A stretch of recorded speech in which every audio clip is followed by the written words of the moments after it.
आप सुनेंगे मुंशी प्रेमचंद द्वारा लिखित कहानी निजात, या फिर यूं कहिए कि सदगति। किन्हीं कारणों से इस कहानी को 2 नामों से प्रकाशित किया गया था।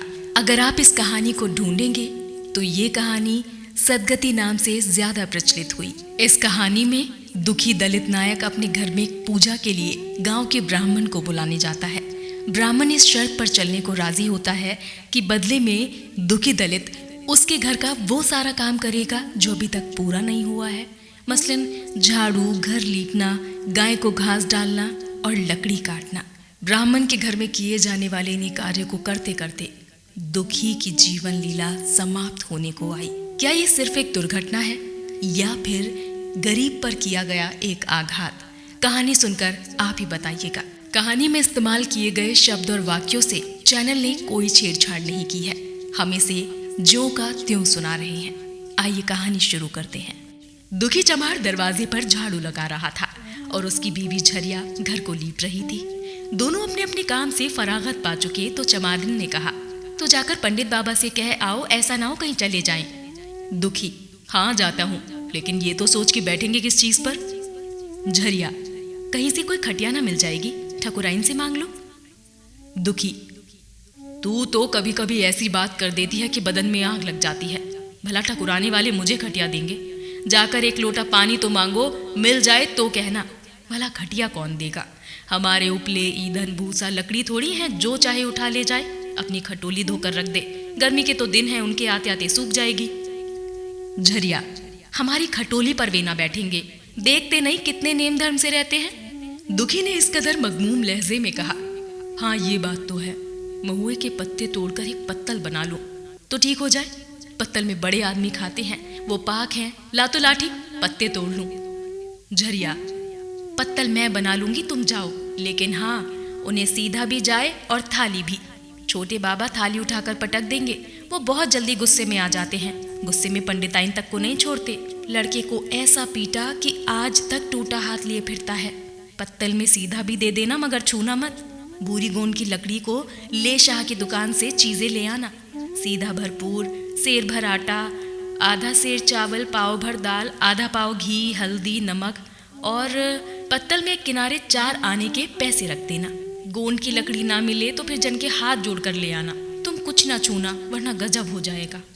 इन बातों की ताकीद करके दुखी ने लकड़ी उठा ली और घास का एक बड़ा सा गट्ठर लेकर पंडित जी से अर्ज करने चला। खाली हाथ बाबा जी की खिदमत में किस तरह जाता?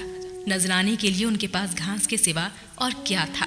उसे खाली देखकर तो बाबा जी दूर से ही धुतकार देते। पंडित घासीराम ईश्वर के परम भक्त थे। नींद खुलते ही ईश्वर की उपासना में लग जाते। मुंह हाथ धोते धोते 8 बजते, तब असली पूजा शुरू होती, जिसका पहला हिस्सा भंग की तैयारी थी। उसके बाद आधा घंटे तक चंदन रगड़ते, फिर आईने के सामने एक तिलक से पेशानी पर तिलक लगाते। चंदन के मुतवाजी खतों के दरमियान लाल रोली का टीका होता। फिर सीने पर दोनों बाजुओं पर चंदन के गोल गोल दायरे बनाते और ठाकुर जी की मूर्ति निकाल कर उसे नहलाते।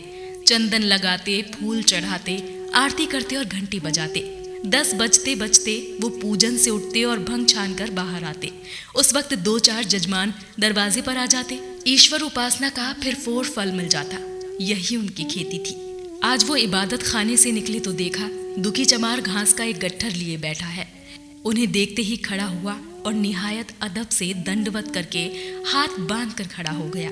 ऐसा पुरजलाल चेहरा देखकर उसका दिल अंकिदत से पुर हो गया। कितनी तकदूस माब सूरत थी। छोटा सा गोल मोल आदमी, चिकना सर, फूले हुए रुखसार, रूहानी जलाल से मुनव्वर आंखें। उस पर रुई और चंदन ने देवताओं की तकदीस अता कर दी थी। दुखी को देखकर शीरी लहजे में बोले, आज कैसे चला आया रे दुखिया? दुखी ने सिर झुकाकर कहा, बिटिया की सगाई कर रहा हूँ महाराज, सास शगुन विचारना है, कब मर्जी होगी? घासी, आज तो मुझे छुट्टी नहीं है, शाम तक आ जाऊंगा। दुखी, नहीं महाराज, जल्दी मर्जी हो जाए, सब ठीक कर आया हूँ, ये घास कहाँ रख दूं? घासी, उस गाय के सामने डाल दे और जरा झाड़ू लेकर दरवाजा तो साफ कर दे। ये बैठक भी कई दिन से लिपी नहीं है, इसे भी गोबर से लीप दे। तब तक मैं भोजन कर लूं, फिर जरा आराम करके चलूंगा।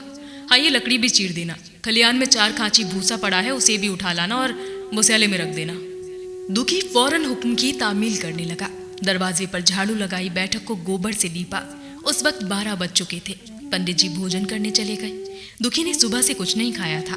उसे भी जोर की भूख लगी, लेकिन वहां खाने को धरा ही क्या था। घर यहाँ से मील भर था। वहां खाने चला जाए तो पंडित जी बिगड़ जाए। बेचारे ने भूख दबाई और लकड़ी फाड़ने लगा। लकड़ी की मोटी सी गिरह थी जिस पर कितने ही भक्तों ने अपना जोर आजमा लिया था। वो उसी दमखम के साथ लोहे से लोहा लेने के लिए तैयार थी। दुखी घास छीलकर बाजार ले जाता है। लकड़ी चीरने का उसे मुहावरा ना था। घास उसके खुरपे के सामने सर झुका देती थी। यहाँ कस कस कर कुल्हाड़ी का हाथ जमता, लेकिन इस गिरह पर निशान तक ना पड़ता था। कुल्हाड़ी उचट जाती, पसीने से तरता, हाँफता था, थक कर बैठ जाता था, फिर उठता था। हाथ उठाए न उठते थे, पांव कांप रहे थे, हवाइयां उड़ रही थी, फिर भी अपना काम किए जाता था। अगर एक चिलम तंबाकू पीने को मिल जाता तो शायद कुछ ताकत आ जाती। उसने सोचा, यहाँ चिलम और तंबाकू कहाँ मिलेगा? ब्राह्मणों का गांव है। ब्राह्मण हम नीच जातों की तरह तंबाकू थोड़ी पीते हैं। यकायक उसे याद आया कि गांव में एक गोंड भी रहता है, उसके यहाँ जरूर चिलम तंबाकू होगी। फौरन उसके घर दौड़ा। खैर, मेहनत सफल हुई। उसने तंबाकू और चिलम दे दी, लेकिन आग वहां ना थी। दुखी ने कहा, आग की फिक्र ना करो भाई, पंडित जी के घर से आग मांग लूंगा, वहां तो अभी रसोई बन ही रही है। ये कहता हुआ वो दोनों चीजें लेकर चला और पंडित जी के घर में दालान के दरवाजे पर खड़ा होकर बोला, मालिक, जरा सी आग मिल जाए तो चिलम पी ले। पंडित जी भोजन कर रहे थे। पंडिताइन ने पूछा, जे कौन आदमी आग मांग रहा है? अरे वही ससुरा दुखिया चमार है। कहा है थोड़ी सी लकड़ी चीर दे, आग है तो दे दो। पंडिताइन ने भवें चढ़ाकर कहा, तुम्हें तो जैसे पोथी पड़े के फेर में धर्म कर्म की सुधि भी ना रही।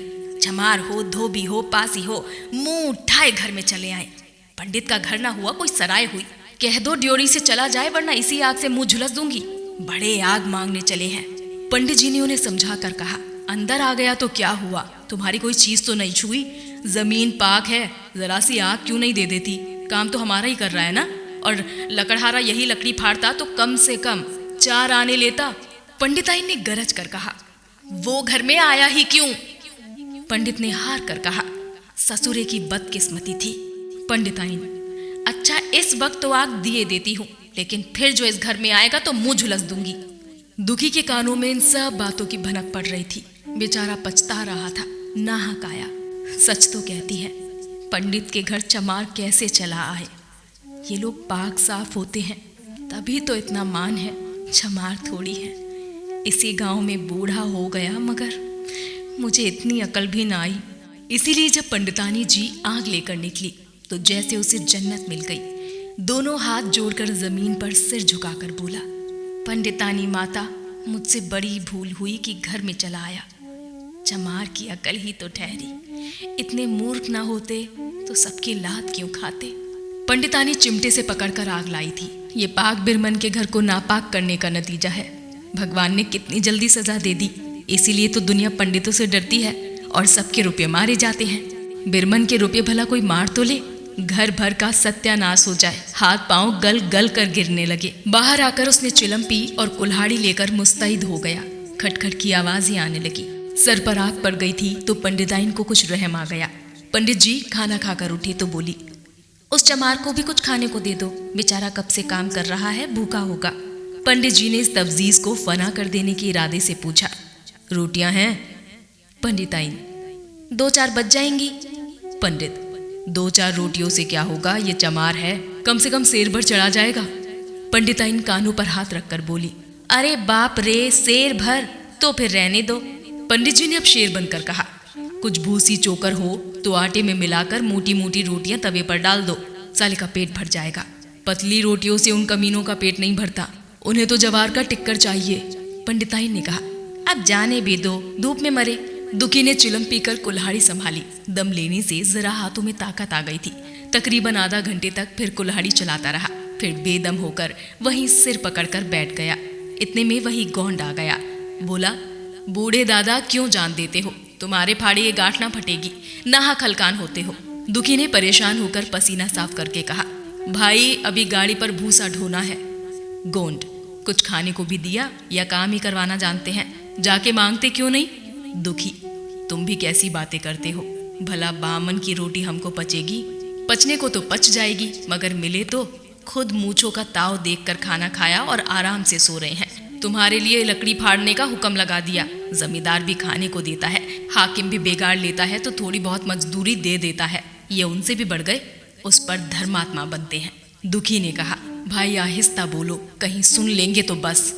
ये कहकर दुखी फिर संभल पड़ा और कुल्हाड़ी चलाने लगा। गोंड को उस पर रहम आ गया। कुल्हाड़ी उसके हाथ से छीनकर तकरीबन निस्फ घंटे तक की जी तोड़कर चलाता रहा, लेकिन गांठ पर जरा भी निशान न हुआ। आखिर उसने कुल्हाड़ी फाड़ दी और ये कहकर चला गया, ये तुम्हारे फाड़े ना फटेगी, ख्वाह तुम्हारी जान ही क्यों ना निकल जाए। दुखी सोचने लगा, ये गांठ उन्होंने कहाँ से रख छोड़ी थी कि फाड़े नहीं फटती।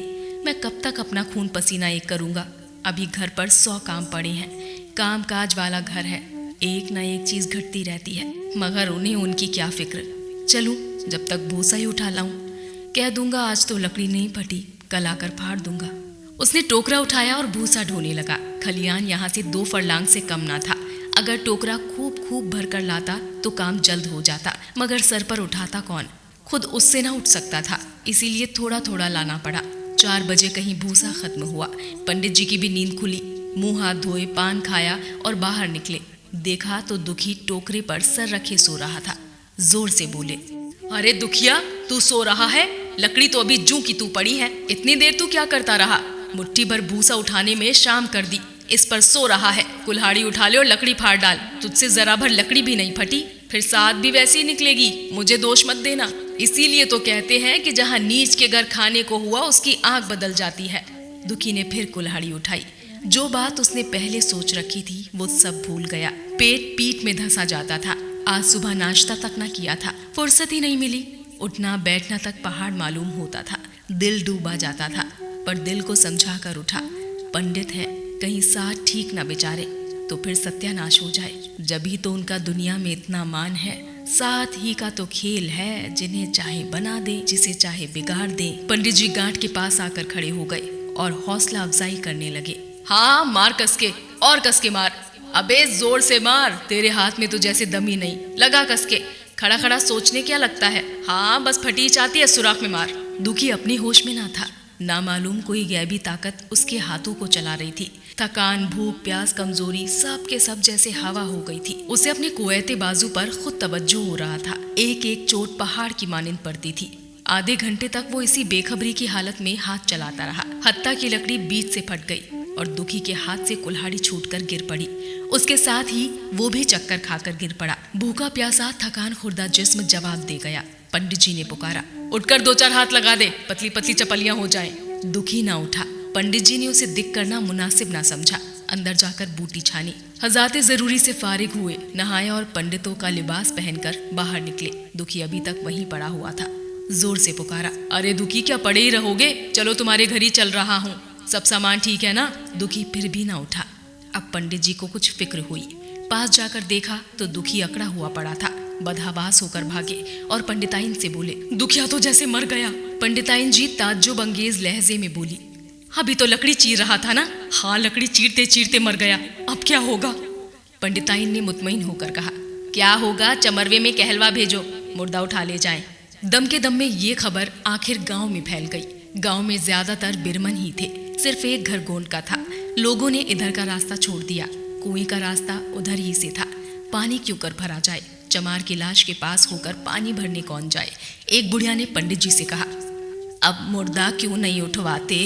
कोई गांव में पानी पिएगा या नहीं?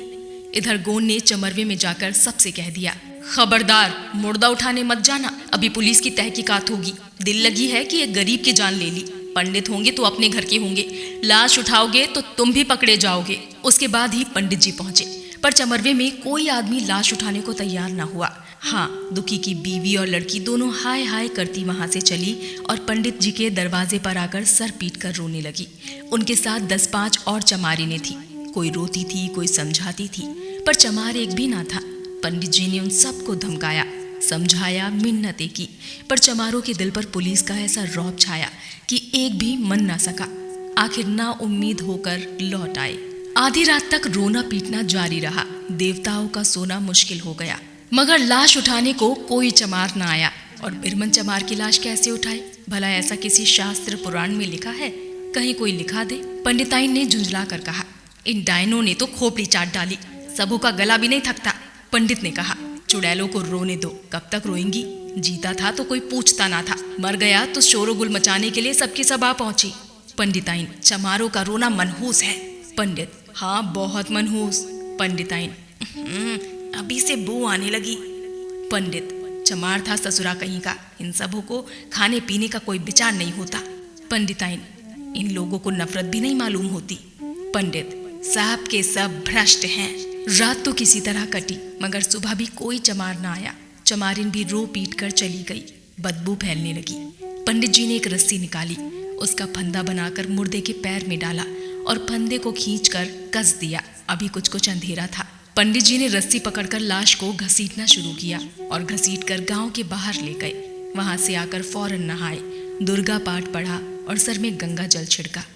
उधर दुखी की लाश को खेत में गीदड़, गिद्ध और कौवे नोच रहे थे। यही उसकी तमाम जिंदगी की भक्ति, खिदमत और एतिकाद का इनाम था। तो ये थी कहानी सदगति। आपको ये कहानी कैसी लगी? हमें नीचे कमेंट सेक्शन में लिखकर ज़रूर बताएं।